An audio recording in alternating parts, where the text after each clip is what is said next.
Их сургууль бол бидний амьдралдаа идэг хамгийн том шийдвэрүүдийн нэг. Мөнөөс мөн ямар мэргэжлээ сурах уу, ямар их сургуульд орох уу, их сургуулаа төгснөхийн дараа ажиллах уу, дахиад сурах уу гэд их сургуультай холбоотой бид нар маш их шийдвэр гаргах хэрэгтэй болдог. Тэгсэн чинь одоо үе зарим хүмүүс их сургууль заавал сураад байх шаардлага байхгүй. Өөрийнхөө сонирхсан мэргэжлэр онлайнаар сурсан ч болно. Дэлхийн том алдартай сургуулиудад сурсан ч яалаа, байсан ч яалаа. Эд шийдийг нь мэдэхгүй. За тэгээд Монголд сурах уу? Эсвэл гадаад сурах уу? Гэт их сургуультай холбоотой маш олон сэтгэлдлүүд манай нийгэмд байдаг. Бас эргэлзээнүүд маш их байдаг. Үнэнд хариулт өгч чадах ном миний хувьд бол Ариун оюуны Бостоны их сургуульд суралцсан түүх гэдэг ном.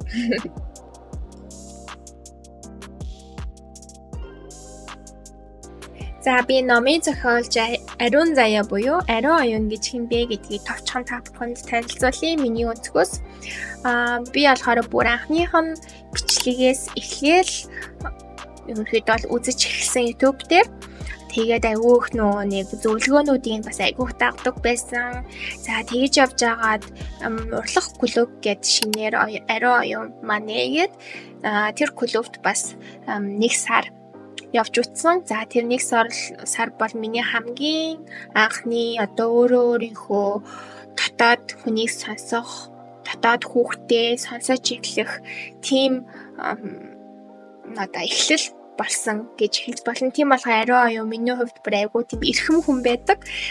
Тэгээд би номыг нь бүр тиссэн ядан хүлээж байгаад ингээд аваад уншсан байт юм аа. Тэгээд ном уншсан хамгийн анхны сэтгэл бол хамгийн мундаг оюутан гэж ийм л оюутан эхлэх байхтай гэсэн тийм мэдрэмж надад төрсөн. Яагаад вэ гэвэл би ч гэсэн гадаад оюутан байж үзсэн. Би их сургуулиас Японд төгсөөд тэгээд төгснөхийн дараа Монгол руу очиж ажиллачаад тэгээ одоо болохоор бас дахиад оюутан болсон байгаа.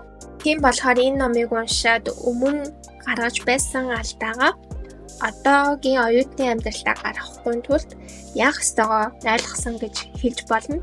За ерөнхийдөө бол би номыг спойлер тохгүйгээр сэтгэлд үлдсэн хэсгүүдээ бол ярих гэж бодож байна. За нэгдүгээр бүлэг дээр болохоор манай Ариун оюуны маань өсвөр үе гарч ирдэг. 10 жилдээ айгүй манлайлагч сурагч байсан нь бол нэгдүгээр бүлэг дээрээс харагддаг. За энд миний хамгийн сэтгэл тод үлдсэн гэх юм бол айгүй гоё одоо өөрийнхөө тэр 10 жилийнхаа үеийг эргцүүлэн бодоод тэндээс яг юу сурсан гэдгээ бүр маш ойлгомжтой гоё гарч ирсэн нь бол надад үнэхээр их таалагдсан. За тэгээд хоёрдугаар бүлэг маань болохоор Бостоны их сургуульд хүрэх аялал гэсэн гарч ихтэй байгаа. Ариун оюун маань мөрөөдлийнхөө их сургууль тэнцээгүйгээр ерөнхийдөө энэ бүлэг маань эхэлдэг. За хэдий тэнцээгүй боловч шилжиж орохын тулд одоо бүх хүчээ шавхаж байгаа ийм дүр зураг харагддаг. За хүссэн их сургуультай орч чадаагүй ч гэсэн шилжихийн тулд хамаг хүчээ шавхаж байгаа, хичээж байгаа, төлөвлөгөө гаргаж байгааг энэ бүлгээс харж болно. За их сургуульд орохын тулд зүгээр л энийг эссе бичээд орчдоггүй, өөрийгөө нээх, өөрийгөө яг юунд дуртайг олж мэдэх, юу хүсэж байгаагаа олж мэдэх гэдгийг энэ бүлэг дээр бас аюу гоё тод жишээ болгож харуулсан байсан. За миний өөрөөс сэтгэлд маш тод үлдсэн гэх юм бол дотоод дуу хоолойгоо сонсож эхэлсэн мөч байсан. Энэ үед яг Ариун оюун маань хүйтэнд бороо орж байгаад сэтгэлээр унтсан явж байхдаа өөрийнхөө биеинд маш их талархаж өөрийнхөө дотоод Ариун оюуныг Ариун Заяаг олж нээж байгааг уншихад бас маш таатай inner child гэж нэрэл ийм юм байдаг. Би ч гэсэн одоо өөрийнхөө дотоод хүүхдийг нэрээ нээсэн билүү, сонсдог билүү гэдэг ийм сэтгэгдор бүлэгт бол маш олон сэдвийг хөндөж өгсөн байсан. Цагийн ажил, ганцхан сурах гэдэг маань ерөнхийдөө бол зөвхөн оюутан биш. Энэ бол сурах гэдэг бол ер нь насан туршдаа бид нэр эзэмшсэн байх ёстой ийм чадвар гэдгийг бас энэ бүлгээс бол ойлгож болно. Тэгээд Америк оюутнууд ямар байдаг? Манай ариун оюун маань 10 жилдээ англи хэлэндээ сайн өндөр оноо авсан ч гэсэн Америкт очиод эхний семестрт хичээл нь ямар хэцүү санагдаж байгаа ойлгохгүй байгаа гэдгийг уншаад тэгээд ер нь бол уншаад айгүй гоё тийм сэтгэлд ойрхон мэдрэмж авсан. Яагаад вэ гэвэл би ч гэсэн одоо ингээ Итали англи хэлтэй хичээл үзэж байгаа. Бас тийм амар биш. Ойлгоход хэцүү. Эхний хитэн хичээл дээр бол айгүй хэцүү байсан. Мөннаас ингээд би нөгөө Японд бас ямар хэцүү байсан ингээ мартсан байлээ. Энэ хэсгийг уншаад сонссон. Японд байхдаа бас хэл дээр хичээл үзэхэд хичээлүүдийг нь ойлгохгүй. Ойлгохын тулд бас маш сайн анхаарлаа төвлөрүүлж хичээлдээ суудаг, ойлгохгүй байгаа юмаа тэмдэглэж авдаг, давхар судалгаа хийдэг гэд энэ бүхнээ бас эргэж сансан. Ариун оюун маань ч гэсэн энэ дээр хичээлүүд дээрээ маш их анхаарч гэртээ хараад толон өөртөө яриад мэдхгүй чадахгүй байсан, ойлгохгүй байсан зүйлүүдэд тэмдэглэж авч нэмэлт судалгаа хийж гээд ер нь ингээ гадаадд сурна гэдэг чинь илүү их чармайлт хүнээс шаарддаг гэдгийг энэ бүлэг дээр харуулж бас айгүй гоё хичээж байгаа оюутан маш сайн оюутны үлгэр жишээ бол яалтчгүй манай ариун оюун маань chapter 2 дээр бол харагддаг. За 3 дугаар бүлэг болохоор Босоны их сургууль суралцсан гэд манай ариун оюун маань хүссэн сургуультай орсноор эхэлдэг. 3 дугаар бүлэг дээр ч гэсэн маш олон сэдвүүдийг хүндсэн байгаа. Гэхдээ 1, 2, 3 дугаар бүлгийг уншаад ариун оюун маш жижигхэн зүйлээс ч гэсэн хүнээс ингээ сурах юмыг нь маш хурдан ингээ сурдаг юм байна. Айгуу тийм анзаарахтай. Энэ хүн ингээд хийж хаад энэ юм юм байна шүү гэдгийг тэрийг ингэж ойлгох, эргцүүлэн бодох чадвар маш сайн гэдгийг энэ 3 бүлгийг уншаад бол би мэдэрсэн.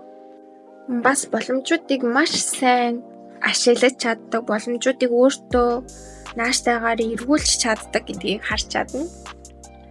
Дадлага ямар чухал болохыг энэ бүлэгтээс гаргаж ирсэн байсан. Би өмнө оюутан байхдаа дадлагыг тийм чухал тооцдоггүй байсан боловч энэ номыг уншаад дадлага үнэхээр чухал юм байна. За мөн хамгийн анхны дадлага хийж байгаа компани ч юм уу эсвэл хамгийн анхны ажлын маань удирдлага маш сайн байх юм бол би маш их юм сурах юм байна гэдгийг энэчнээс маш хүчтэй ойлгосон. Тийм болохоор заавал 2-3 дахь курс гэлтгүй Италид 3 жилээр дутуу болохоор 1-р курсээсээ ч хамаагүй ер нь дадлгынхаа компани маш сайн судлаад хамгийн эртнээс ер нь бэлдэж эхлэе гэж бодсон. 4-р бүлэг болохоор төгссний дараа хаялал гээд ажилласан компаниудынхаа талаар бичээд ойлгосон зүйлүүдээ бас бичсэн байлээ. За миний хувьд ч гэсэн Монголд анхны ажиллаа хийж үзсэн хүний хувьд дууж хэцүү санагдсан үеуд бол байсан. Гэхдээ энэ зөвлөмжүүдийг уншаад би яг тэр ажиллаж байх хугацаанд уншсан бол ямар гоё вэ гэж бодсон. Энэ айгүй юм дөнгөж ажилд орж байгаа хүмүүс бас айгүй тийм хэрэг болохоор ер нь ажилдаа хэр үнэнч тууштай хариуцлагатай чин сэтгэлээсээ хийхин сайхныг дурдсан. За тэгээ хамгийн сүүлийн бүлэг буюу ариун оюуны эхлэлгээд ариун оюуны талаар айгүй хөрхөн хөнгөн дуртаад өнгөрсөн байлээ. За ер нь дүгнэлт гэх юм бол ариун оюуны бичлэгүүд айгүй тийм туршлаган дээрээс үндэслэсэн тийм зөвлөмжүүдийг өгдөг. Өөрөөсөө өөр сошиал медиан дээр бичигдээгүй. Нэрэл тийм шүү гэж бодогдсон тэм зөвлөмжүүдтэй өгдөгтэй адилхан. Ном нь ч гэсэн маш ойлгомжтой олон зүйлийг бодогдуулсан ном байлаа. За миний дуртайгүй маш гоё ямар хэсгүүд байгаа. Жишээ нь анх удаа Нью-Йорк хотод очиод өөрийгөө яаж гоё рефреш хийсэн тий. Бас Нью-Йоркийн дээрээс хараад ямар гоё мэдрэмж төрсөн, тэнцэнээс юу ойлгосон гэдэг ч юм уу. Эсвэл ээжтэйгээ ярьсан ярианууд, ээж нь ардаас нь ямар гоё чиглүүлж өгч ийсэн, дэмжиж өгч ийсэн. За тийм ээжийнхаа итгэлийг алдахгүй гэд бас ямар хичээж байгаа гэдэг ч юм уу.